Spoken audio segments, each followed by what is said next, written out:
Hello, everybody. This is Glenn Schneider, and I'm providing you with a course overview for today. And you can use this and reference it throughout the course if you want for questions about kind of the long-term vision about the course.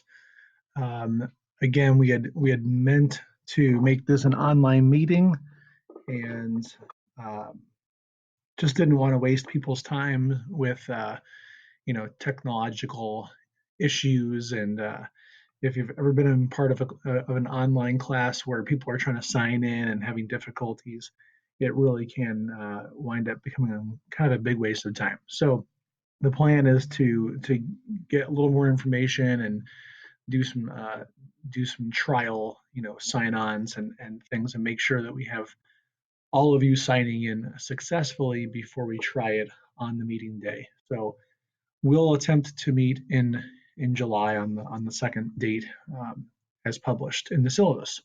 So as I was going to do in the meeting for the first part of the meeting, I'm just going to just sort of introduce myself and go through the syllabus, and then we will have an online discussion board posted about the video and about you, uh, to replace all of that. Okay, so if you haven't done so already, make sure you familiarize yourself with the syllabus, which is in Schoology. Looks like everyone is off to a good start with, making documents and submitting everything. Essentially, the course description, just so you're clear on everything, is the course description and the idea for the course came out of some things that I had been doing for a while in my own teaching and planning. And then some of it is articles and books and things that kind of fed into a lot of those ideas. So what I'm saying is some of the materials that you're going to be reading for this class uh, directly impacted my teaching, and I was able to kind of capture what those things were that made my planning better, that made my rehearsals work better, and I really wanted to share those with other people. And we've had a lot of people in this class since starting it. I mean, probably over 60 or 70 people total have taken this class, and everyone gets a little bit, something different, I should say, out of the class, but everyone winds up with a really cool finished product, which I will show you at the end of the video here. Yeah, so take a look at that. Make sure you're cool with the description. Course requirements and assessment. If this is your first class, or maybe it's maybe you've done several of these, essentially we're doing one discussion post per week, then assignments that build into a final project. That's how almost all of my classes work. And I think it's nice to have like a finished product when you're getting done with the summer. If you have to share something with a colleague or with an administrator, this is a great way to have a final product. And then if not, it's just nice to be able to go back and see what you did in a class. You might teach for 6 months, and then all of a sudden, oh my gosh, I have to go back, and I remember this summer I made something that could be perfect for right now. You go back and it's already all there. So as I said in the other video, don't worry about buying anything because I'm going to provide everything for you. The course calendar, I will show you in a second here in more detail, all the assignments and the flow of the assignments and how the topics work. And then the last week of July, beginning of August, we'll be signing up for a time slot to present our presentations. So if you miss something, I will always make it. I'll always make a makeup assignment so that you can make up the points. I understand it's summer, and just make sure to read about how to do that. And we don't really have any other meetings because we're online, so should not be a problem. And the rest of this syllabus is really just about academic honesty. Make sure you're citing things or bringing professionalism to your assignments and not getting them done so fast that you are not properly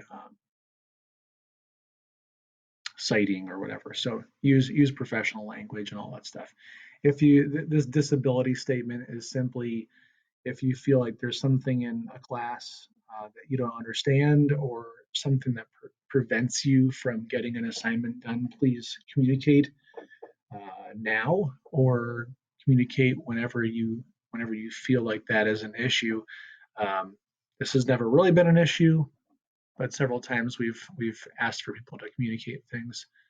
So yeah, that's the syllabus. It's always posted in the course materials folder. So the flow of the course.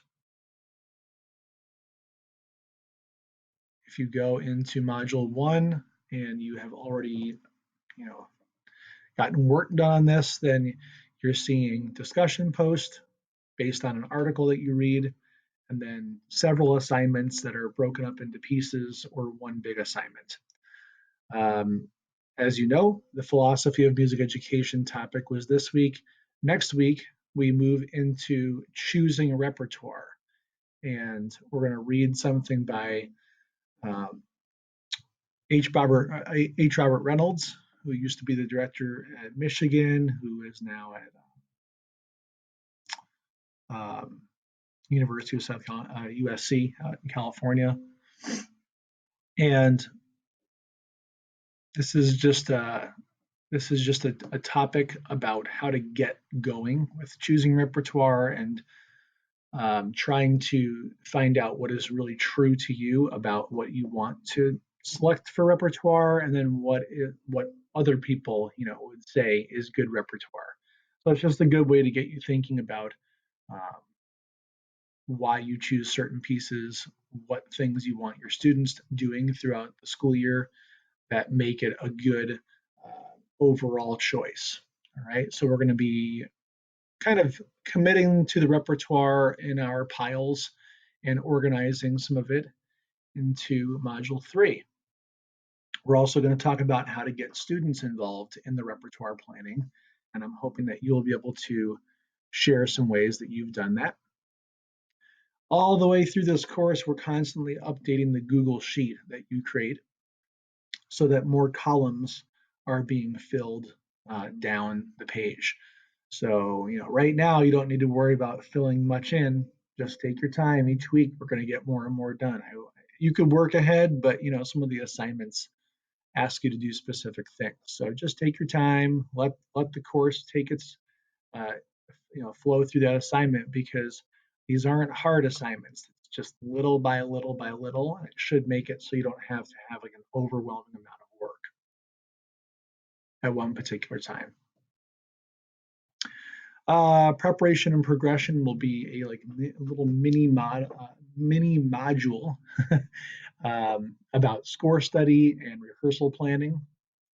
We are going to be updating throughout the summer as well a Google slideshow, and this is where you're going to share how you show your students the agenda for the day and have information about lessons in a Google slide.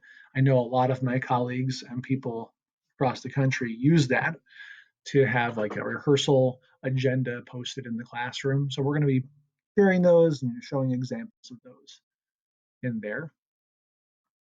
Okay, and then we're going to get into actual rehearsing and sequencing instruction. We're going to base a lot of this off of the writing of Bob Duke in his book, Intelligent Music Teaching. And he has a whole chapter about sequencing instruction that I think is really going to be helpful for you. And if you already rehearse really well and you already sequence things really well, this will just be a great reflection for you. Module 6 is all about assessment, and we're going to be sharing assessment ideas and stealing each other's ideas. Basically, a really fun way to gather ideas from other people. We're going to be talking about musicianship and what you want to zero in on with students to make their musicians